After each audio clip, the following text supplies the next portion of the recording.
Go ahead, Christian.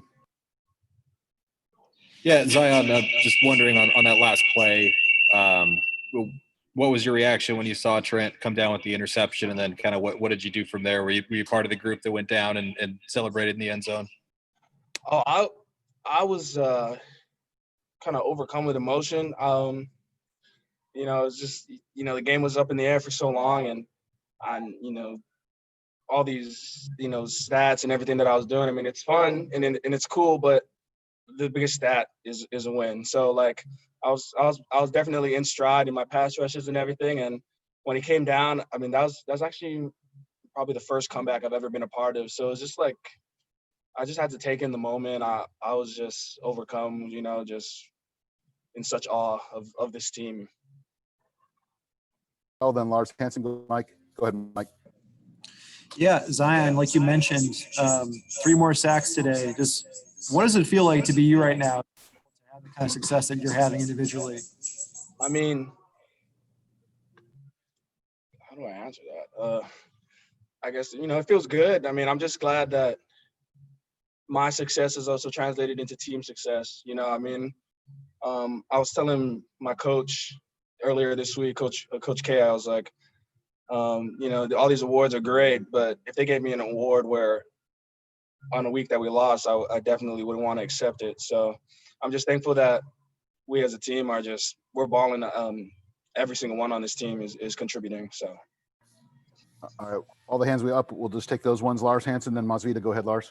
Yeah, Zion, could you just take me through your fumble recovery when you saw Kyler knock the ball out? Just take me through that run back for you. Yeah. I mean, I was just, running after the ball, and then I was able to see the ball out. And at first, I was just focused on getting the ball.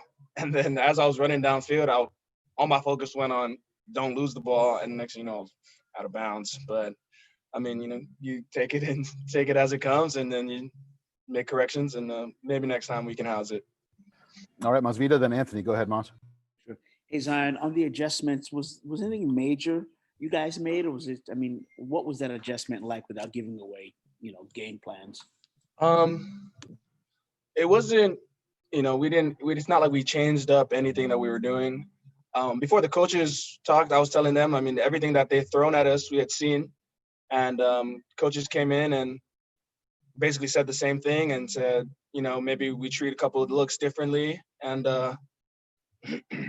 I mean, the adjustments didn't end at halftime, they kept going on in the game, but I mean, we just got a tremendous coaching staff that is able to see things from such I don't know, man. They know what they're talking about, and so it's easy to listen. All right, we'll go to Anthony, then Lauren. Go ahead, Anthony. Yeah, what do you think Utah was kind of throwing at you guys in the first half, like spreading the ball out across the field? It seems like they were kind of going more vertical in the second half. In the first half, they were kind of going, spreading the ball out. What did you see from them? For what it felt like for me and for the D-line is just tremendous quarterback play. I mean, I'm not sure how many rushing yards he had in the first, but I mean, he had to have contributed quite a bit. So, I mean, he was able to put the ball in some nice spots, and he was able to run. And so to have that element in the game, I mean, we expected it, but I guess we were, didn't expect it to that extent. So that was the adjustment. Really, it was to take care of the quarterback, and then everything else would just fall in place. All right, Lauren, then Dan, and then Arteel. Go ahead, Lauren. Yeah, Zion, what was just the feeling like, I mean, for the defense to not allow any points and then just to keep coming up with those big plays in the second half to stop them every time you needed to? What was just that feeling like for you guys? It was, I think that we were just thinking that, this is what we're supposed to be doing. In that first half, it was, I guess you could say, a little flustering, to give up so many points. I mean, we just came off a week, of really solid defensive play. So for a second there, it felt like, we were kind of taking a couple steps back. And then once that confidence came back and we started making plays on defense again, we were right back to where we wanted to be. Excuse me, 2 more for Zion. Dan Rayleigh, and then Arteel wraps up. Go ahead, Dan. Zion, nice comeback, but at the same time, were you in a state of shock when it was 21-0? I don't think we've seen too many Husky teams, at least in Husky Stadium, fall behind by that much. Yeah, I guess I was in a state of shock. Like I said, this is the first time I've ever come back in any of my sports. So I was kind of, just, kind of down on my luck for a second, especially, like I said, after the penalty. So just kind of had to take a step back and, reassess the situation. And then, like I said, for the coaches to come in and not even be phased, didn't flinch, and just had so much confidence going into that second half, no matter what the score was. All right, last question for Zion from Art Teal. Go ahead, Art. Yeah, just following up on that, Zion, was there anything said by a teammate or a coach as you guys found yourself down 21-0 going into halftime? I guess, yeah. I mean, I was talking to, the DLO and, just telling them, that we're better than that. And then Elijah Molden, another guy, just seems completely unfazed, just told us to put our noses down and go to work. And so, I mean, to have those constant voices of reassurance just really helped us pick it back up. All right, thank you, Zion. We'll be back with Kade Otton soon, everybody. Thanks a lot, Zion. Yep.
All right, I know I said Kade, but we're going to get Elijah Molden in first. Hopefully we'll get Kade a little bit later, but Elijah is sitting down as we speak. So hands up for Elijah. If you didn't have a question for him, you can unraise, but we'll probably figure you can change course pretty quickly. It'll be Booth, Fetters, Josh Kirschenbaum when he is on. Yep, you start my video. Okay, got it. Let's find you here.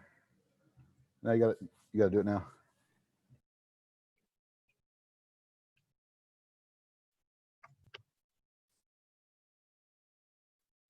All right, there we go. We'll go ahead and get started with Tim Booth and then Chris Fetters. Go ahead, Tim. Hey, Elijah. Just curious, have you ever been a part of a comeback like this, and what specifically changed so much for you guys in the second half? Sorry, I lost my voice a little bit. No, I've never, not even close, really. Maybe like, maybe 10 points or 2 touchdowns or something like that.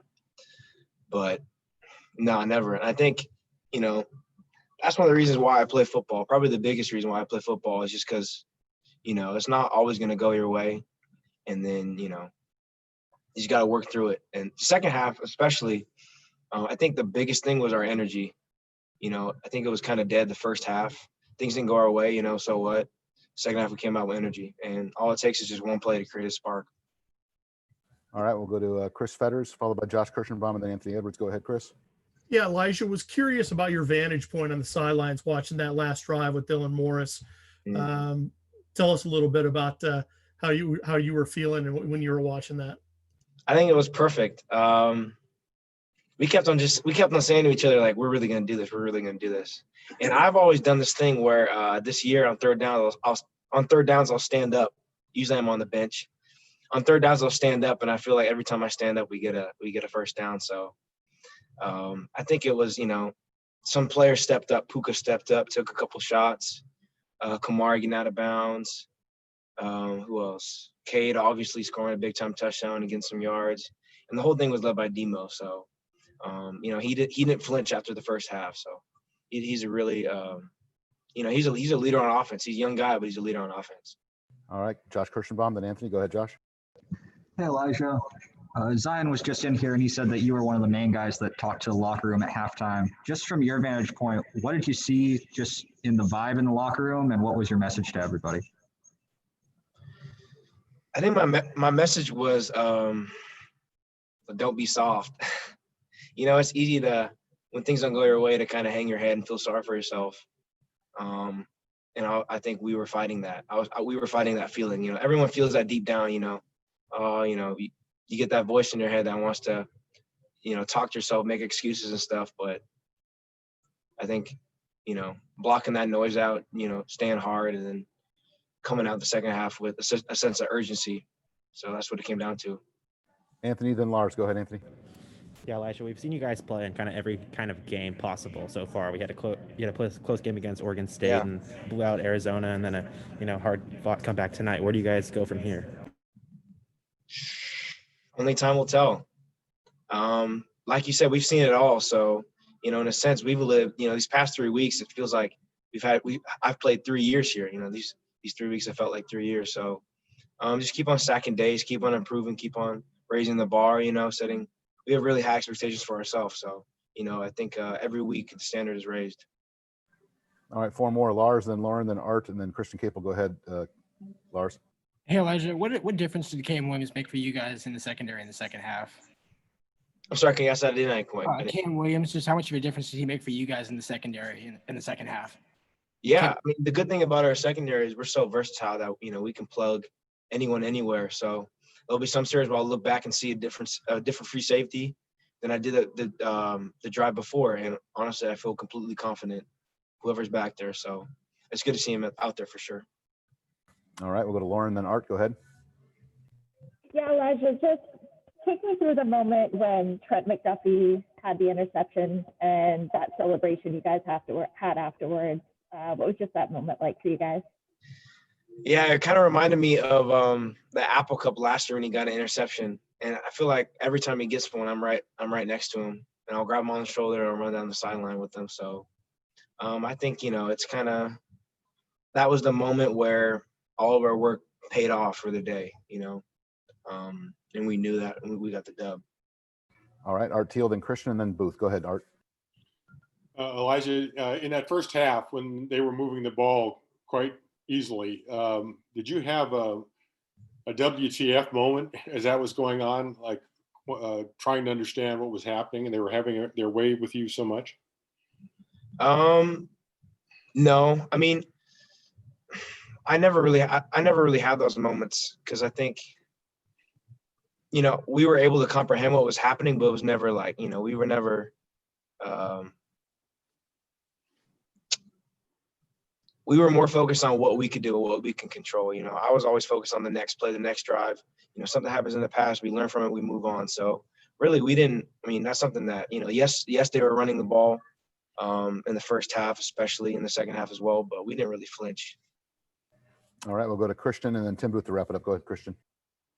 Hey, Elijah, just what is it like celebrating a moment like Trent's interception and this, you know, huge comeback, huge win in an empty stadium with no real crowd noise and just you guys? Yeah, I was actually pretty emotional, to be honest, just because, like, that was, you know, a street fight of a game, and I got beat up. I was getting beat up all throughout the game. You know, we played 33 minutes against a hard team. So I got a little emotional at the end, and, you know, of course we wish we had fans there, because that would have been, you know, that would have made the moment that much better. But, you know, hopefully people were going crazy in their living rooms. I hope so. You know, I know they are too. All right, last question from Tim Booth. Go ahead, Tim. Hey, Elijah, what was this week like for you guys to go from you beat Arizona, you think you're playing the Apple Cup, and then all of a sudden you're thrown into this unknown of who exactly you're going to play or if you were going to play this week? What was that process like for you players? Yeah, I think we did a really good job of, you know, being adaptable. We didn't get hung up on, you know, oh, we're going to play the Apple Cup, that got canceled. We just, you know, we take every day as it is, and then as soon as we got news that we were going to play Utah, let's go. So, in a sense, it was just like any other week. All right, that'll do it for Elijah. Kade Otton's in the room, so when we get him seated, we'll get going with him. Thanks, everybody. All right, thank you, guys.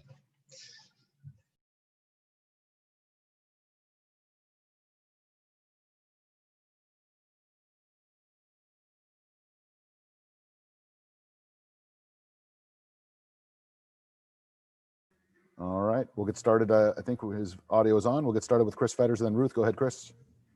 Yeah, Cade, with regards to that last drive, when you guys were on the sideline before that, do you ever step up to Dylan or the quarterback and just have like a little moment with him and let him know that you're going to be there for him? Or do you ever have those kind of moments where you just kind of understand the gravity of the situation, what needs to get done? I think it's with everyone on the offense. We knew what we needed to do to win the game, and everyone went out there and executed. And man, it was incredible to be a part of. Gosh, it's kind of surreal thinking about it. Just I'm so proud of all the guys there that just went out. We knew what we needed to do, and we did it. All right, Ruth Robbins and Anthony. Go ahead, Ruth. Yeah, Cade, I know that a lot of receivers and quarterbacks during the offseason work out together and really create that chemistry with each other. You don't hear a lot about the tight ends, though, in that chemistry, but can you talk a little bit about this chemistry you and Dylan got going? I mean, has that been there for a while, or is it new, or where's that coming from? Yeah, we had a lot of time to work on stuff with all the quarterbacks and all the receivers, and we put in a lot of work. And over the 10 months or so that we weren't playing football, and I'm glad it's showing up now with everyone. The receivers are making plays, tight ends are making plays, and the whole line's doing really well. All right, Anthony, then Mike Burrell. Go ahead, Anthony. Yeah, Cade, you kind of mentioned before that it's not really like get Cade the ball, but something had to happen at halftime to get you the ball more in the second half. Was there something the coaches said? I don't think so. It was more like we knew what we needed to do. We were down 21, and we just needed to take it one drive at a time, one play at a time, and execute. And with whatever play was called, and we had guys making plays all over the field. We executed, and it showed up in the second half. We showed a lot of resilience, the whole team, and man, it was great to be part of. All right, just the hands up for Cade. We'll go with Mike Burrell, then Lars. Go ahead, Mike. Yeah, Cade, I'm wondering, do you have a history of game-winning, like last-minute touchdowns, or was that a new thing for you? I might have had a couple in high school, but this was the biggest of my career for sure. And I just think about like how it couldn't have happened without so many plays before it and putting us in the situation to win the game. And I'm the unfortunate face to catch the winning touchdown. It's a lot of other guys doing a lot of work to put us in the situation. All right, Lars Hansen, then Alec Dietz. Go ahead, Lars. Hey, Cade, what is it about Dylan that allows the offense to have faith in him even when the game isn't going completely like you guys want to? Yeah, he's steady. Coach Lake talked about it, and we all saw at halftime. He's just the same, not too high, not too low. He's a steady leader of our team, and man, it showed up in the second half for sure. All right, we'll go to Alec, Alec, then Art Teal. Go ahead, Alec. Was that just him? Go ahead, Art Teal. Cade, in the middle of the final drive, there was an early snap to Morris. I could have destroyed the whole drive, but he picked it up and found you on that pass. Take me through what you saw in that play and what was supposed to happen. We had a little miscommunication on the snap, and I saw that we were a little late off the ball, and so I just turned, and Demo did a great job picking up the ball and getting it out, and got a positive gain out of it. So really heads up by Demo.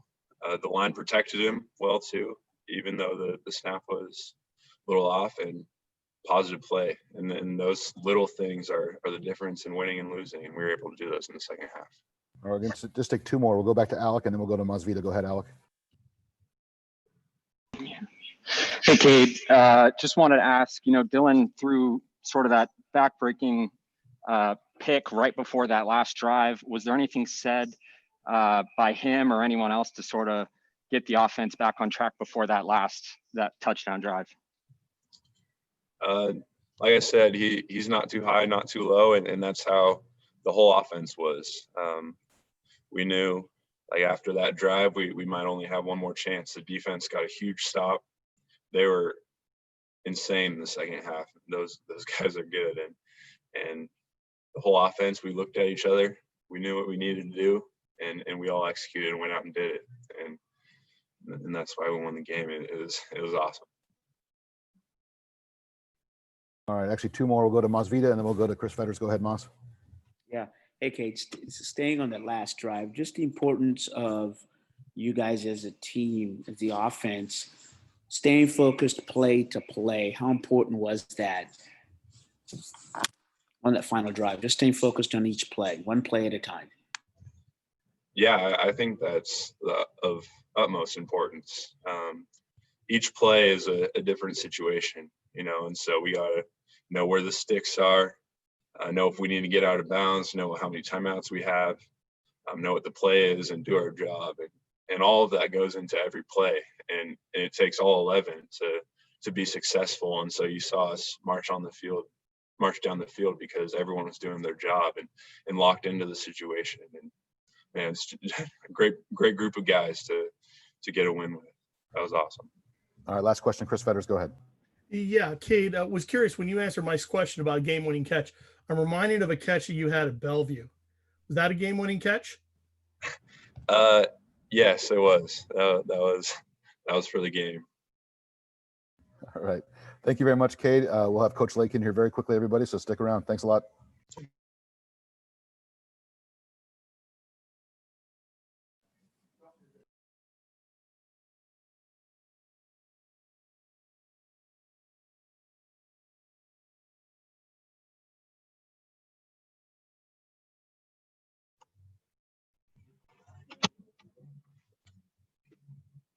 Okay. All right, we'll let Coach get us started with an opening statement. Go ahead, Coach. Thank you. All right, here we go. Good evening, everybody. So proud of these guys. We said last night in our hotel in our final team meeting that this was going to be a street fight. We have so much respect for Utah. Everything that they're about. We're really a mirror image of each other. They want to run the football. They want to play great defense and be excellent on special teams, and so do we. And that's why this thing's just been a fist fight for the last 7 years now. And obviously we took some lumps. We took some lumps in that first half, but we were playing hard in all three phases, making some mistakes. They landed a lot of blows, and that's what I told the team at halftime. I said, "Hey, Utah just landed some left hooks, some right hooks, some body blows, and we took them. Now we need to come out in the second half. We need to start throwing our punches, and we need to land a haymaker at the end." And I tell you what, our guys went out there, just kept working hard, and just were persevering through all kinds of adversity when they could have just put their heads down and not wanted to fight. But these guys, they're all about fighting. And this is Husky football right here. Last week I said that was Husky football. That is definitely Husky football last week. And so is this right here. We're going to face a lot of really good opponents here. And we got to be able to be resilient and be able to fight back. So many guys that I'm proud of. Kade Otton. How about Kade Otton? I mean, this guy right here, 2 weeks in a row now, receptions, touchdowns, and then his blocking again in the run game for 2 weeks in a row. If there's another better tight end in the country, I'd like to see him. And then how about ZTF? and I see it in practice. I tell you guys every single week, I see it in practice. This guy just comes out, just comes to work, harasses our quarterback, harasses our offensive line. He's hard to block. And sure enough, our opponents are having a really hard time keeping him covered up. So proud of him. Our defense responded. We definitely got to shore up our run defense. Not good in the first half, very similar to the Oregon State game. And then they pitched a shutout in the second half with some great adjustments by Coach K and the staff and getting 4 turnovers. And then Dylan Morris. Tell you what, threw the 3 interceptions. One was a Hail Mary. So really, 2 interceptions, the bad one in the beginning, and then the one in the third quarter, underthrew it. But at halftime, that guy was about as positive. You could look him in his eyes. You could tell that he was going to lead our team and put some points on the board in the second half.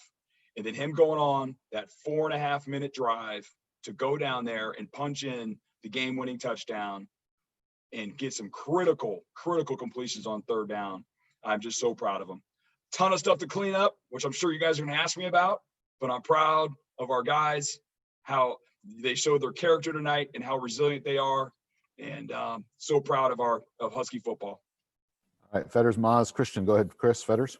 Yeah, Jimmy, I know the announcers were saying it's the first time Washington's come back from a 21-point deficit or more since, I think, 1988.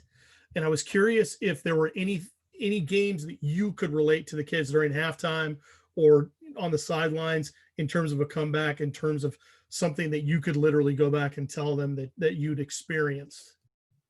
No, that wasn't the message. The message was what I just mentioned. I said, hey, we're going to be in a street fight, guys. This is going to be a street fight. We're going to get hit. We're going to get hit in the mouth, and we're going to have to respond, and we're going to have to throw some punches as well.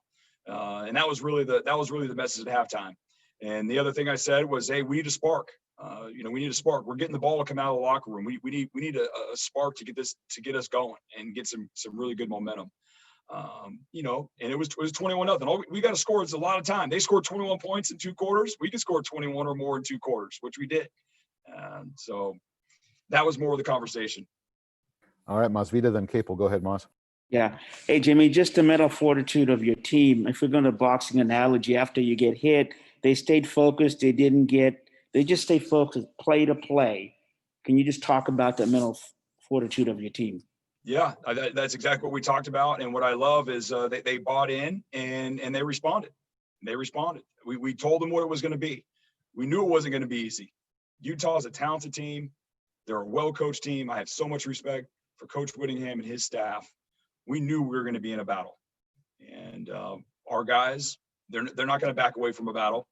And I'll tell you what, we grew a ton tonight, and we've got better tonight through all the adversity, the mistakes that we made, but then to be able to bounce back, persevere, and get that victory, we're going to just keep continuing to get better from here. All right, Christian, and then Dan Rayleigh. Go ahead, Christian. Jimmy, I know you mentioned, looking at Dylan at halftime and knowing that he was still hanging in there and ready to go. I'm curious, after the interception in the fourth quarter, looking for Ty Jones, when he came off the field, did you talk to him at all? And just kind of what was he like in that moment after that? Yeah. So we were being aggressive there. We talked about we're going to be attacking aggressive. We called a double move, which Ty ran really well. I'll have to look at it on tape, but I believe Dylan did not. He threw it short. We should have kind of laid it out there a little bit more so Ty could go get it, and then give Utah credit. The DB did a nice job of getting his hand on it and it deflecting, and they intercepted it. But Dylan came to the sideline, positive energy, and he knew. He's like, all right, hey, our defense is going to get the ball back, and they're going to go down and score. There was no flinch. There was no negative, put your head down. We're not about that. And we talk about that in practice all the time. And I'm so happy that our whole team was able to show that to the whole country tonight, that we're just going to continue to persevere. Even when bad things happen to us, we're going to persevere through adversity and keep fighting till the end. All right, we'll go with just the hands that are up, please. Christian Capel, then Dan Rayleigh. Go ahead, Christian. Oh, that was Christian, excuse me, Dan, and then go ahead, Lauren. Jimmy, when you have a football team that's down 21-0 at halftime, it could go one of 2 ways. Did you feel like you were on the spot as a new head coach, a new situation here, that you really had to step up and show leadership at that point? Yeah, I mean, we go out there, we're trying to win football games. And so, throughout a game, there's going to be certain things that we're going to have to do schematically, or we're going to have to do with our voice to get our players to do what we want them to do. And I saw a team that was playing hard. We were playing hard in that first half. They just made more plays than we made. And we just had to get in there at halftime and gather up and keep the positive energy going, clean up the mistakes that we made, and then go on the attack. And I'm so proud of our guys. We went on the attack in the second half, cleaned up our mistakes, Defense pitches a shutout. We score 24 unanswered points to win the game. All right, Lauren, and then Alec Dietz. Go ahead, Lauren. Jimmy, you're the guy in Elijah Molden who really just sets the tone for that defense. What can you say about his leadership, especially tonight, kind of getting that group together? Oh, yeah, Lauren, I'm telling you what, this guy is a big-time football player. I am so happy that he came back to play his senior year. We were just talking. We're going to remember this moment. These are one of those games that we'll be talking about years from now. He's an extraordinary leader for our whole team, not just our defense, our whole team. He was our captain for the game, for the coin toss today, and he leads by example. He's great leading with his voice. He knows what to say to those guys, and they all respond. And then he went out there and obviously got a huge interception for us. That gave us a huge spark. His tackling obviously is always top notch. So proud of Elijah. So happy that he's a dog. All right, we'll go to Alec Dietz and then Ruth. Go ahead, Alec. Hey, Jimmy, you touched on it before, but Zion with 7 sacks, I think, through 3 games. I mean, were you expecting this kind of production from him this early in his career? Unreal. I mean, I cannot say that if you can't pin me down and say, I think he was going to have 7 sacks, and I think it's like 5 forced fumbles. I don't have the stats in front of me in 3 games, whatever it is. And then he gets the fumble recovery, the huge gain when Kyler Gordon forced the fumble. The guy is just a playmaker. I have been telling you for the last couple of weeks, he always shows up in practice. So that doesn't surprise me because he's always harassing our offense in practice. And I'm telling him to stay away from the quarterback. He's always buzzing right by him, buzzing right by Dylan and all the other guys. And I'm like, Zion, stay away from the quarterback. So I guess it doesn't surprise us, but just to have that type of production in 3 Pac-12 games is phenomenal. All right, we'll go to Ruth and then Lars. Go ahead, Ruth. Jimmy, how much of a spark was it there too? You know, we talk about the sparks, but that one play on when they were going for it on 4th down and Taki and Thule just blew that guy up and that brick wall. I mean, I was wondering how much of a difference it means having Thule back in there. That play was huge, Ruth. That was a huge play. There were so many big plays in this game. I tell you what, we could probably be on this call for like another hour, and I can't wait to go watch the film. But there was another huge play. You know, they're going on this drive. They hit us with a play. They're moving the chains. Then they're going for it on 4th down. And you said it, our D tackles, they stepped up in that moment, and they tried a quarterback sneak, and he didn't gain. I think he lost a yard on that. And usually in a quarterback sneak, you're usually going to get at least an inch. Those guys squeeze those gaps down, push Utah's offensive line back. The quarterback ran into a wall. Huge stop by our defense. Created all types of positive energy on our sideline. Everyone was going crazy. The offense can feel it. That was another huge moment in that game. All right, 4 more for Coach Lars, Mike, Art, and Nick. Go ahead, Lars. Hey, Coach, it looked like Savell Smalls was lined up in a few different spots along the front. Can you talk about what you saw from him today and just overall his impression of the season? Yeah, you know, I can't wait to go watch the film, especially, you know, for the interior line guys. It's harder, you know, when you're sitting on the sideline to really grade how they're doing throughout each play. But Savell is an extremely bright, smart football player, and we're able to put him in our different personnel groupings that we have on defense. And so that's where you're seeing him, you know, line up in multiple spots. And for a true freshman playing his 3rd game, that's pretty impressive. He's another guy that's just going to continually get better. The more comfortable he gets at playing college football, we're excited where he is nowhere even near hit his ceiling. He is going to be a big time player for the Dogs. All right, Mike Varell, then Art. Go ahead, Mike. Yeah, Jimmy, I saw the ESPN interview you did after the game where it looked like you were about to erupt with emotion. I'm wondering, as a head coach after a game like that, just what's running through you in terms of feelings and emotion after a game like that? Yeah, it was, you know, I wanted to see the crowd up in the stands. I was so excited. It would just be awesome for 72,000 fans to be just screaming down, woofing. I'm so proud of our staff. I'm so proud of our players. You guys all know this has just been it's been a difficult year for everybody. And to see the looks on all their faces for going through all the adversity that we've all gone through in 2020. But then for us to go through all this adversity in the first half, in the second half, and find a way to just keep laying bricks, just keep working, head down, and stay positive.